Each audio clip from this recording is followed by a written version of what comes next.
जय जोहार, जय भीम, जय भील प्रदेश।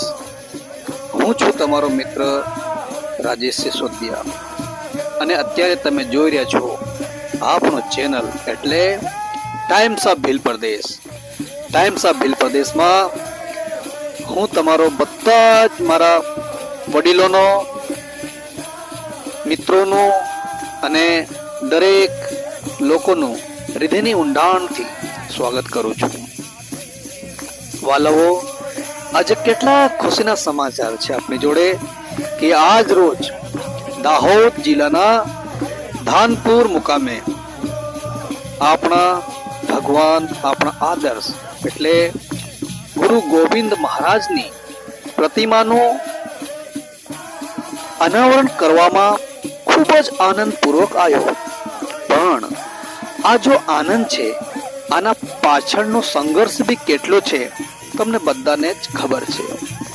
એટલે આ હું કહેવા નથી માંગતું, પણ બધાને જ ખબર છે કે કેટલો સંઘર્ષ કર્યો, ફરી પાછી આજે આ આનંદની ઘડી આપણી જોડે આવી છે। આ દ્રશ્યોમાં તમે જોઈ શકો છો, આ દ્રશ્યોમાં કોંગ્રેસના સાંસદ પ્રભાબેન તાવિયાડ અને પૂર્વ ધારાસભ્ય ચંદ્રિકાબેન બારિયા પણ બી હાજર છે અને બીજા પણ કોંગ્રેસના નેતાગણ અહીં તમને જોવા મળશે। અને સાથે સાથે દાહોદ જિલ્લાના કોંગ્રેસના અધ્યક્ષ હર્ષદભાઈ નીનામા પણ આની ઉપસ્થિતિ અહીં આપણે જોઈ શકીએ છીએ। બધી જ હસ્તીઓ, બધા જ આપણા જો પણ આગેવાનો છે અહીં મોજૂદ છે। અહીં આગળ આપણા બીજા પણ આગેવાનો મોજૂદ છે, આ દ્રશ્યોમાં તમે જોઈ શકો છો। અને એક જ વાત કહેવા માંગુ છું કે જે પ્રમાણે આજે આપણા વડીલો આ નાચી કૂદી રહ્યા છે, આનંદ મનાઈ રહ્યા છે, આ આનંદના પાછળ ઘણો સંઘર્ષ કર્યો, ફરી આનંદ મળ્યો। અને પૂરા સમાચાર થોડીક વારમાં અમે અપડેટ કરવાના છે, તમે જોતા રહેજો અને સાંભળો કે આપણો ચેનલ એટલે ટાઈમ્સ ઓફ ભીલ પ્રદેશને સબસ્ક્રાઇબ કરી લેજો।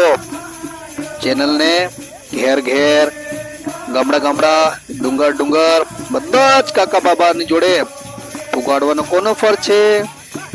આપણો બધાનો। ટાઈમ્સ ઓફ ભીલ પ્રદેશ, હવે ભીલ પ્રદેશનો સમય આવી ગયો છે। આ ચેનલ આપણો છે, ચેનલ બધાનો જ છે, સબસ્ક્રાઇબ કરજો। આ ચેનલ કોઈ એક માણસ નથી, એટલે બધાનો જ છે, તમારો જ ચેનલ છે, આપણો બધાનો જ છે। હળી મળીને ચેનલને બી આપણે આગળ વધાવવાનો હોય અને સમાચાર પૂરા અમે આપવાના છે કે કેમ સંઘર્ષ થયો અને કેવી રીતે આપણે કર્યો અને કોણ કોણ નેતાગણ હતા અને બધાને જ આપણે કરવાના છે। તો તમે આ ભૂલતા નથી, ચેનલને સબસ્ક્રાઇબ કરી લેજો અને અમે તમારો બધાનો જ આભાર માનીએ કે આપણે હળી મળીને આગળ વધવાના છે। જય જોહાર, જય ભીમ, જય ભીલ પ્રદેશ। પૂરી ન્યૂઝ જોતા રહેજો। હો।